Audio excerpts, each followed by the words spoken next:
இந்த கேக்கை ஏன்டா பண்ணேன்னு சொல்லிட்டு ரொம்ப ஃபீல் பண்ணேன். அது என்ன கேக்குன்னு லாஸ்ட்டில் ஆட் பண்ணியிருக்கேன்.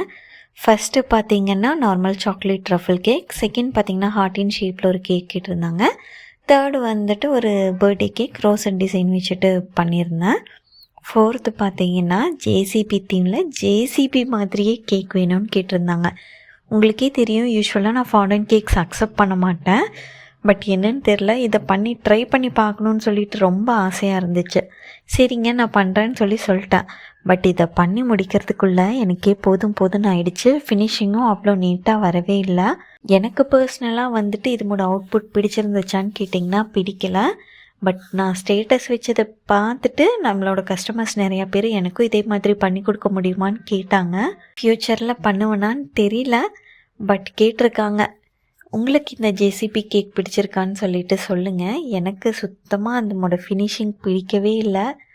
பட்டு கஸ்டமர் ஓகேங்கிற மாதிரி தான் சொன்னாங்க. தெரில, நீங்களே சொல்லுங்களேன்.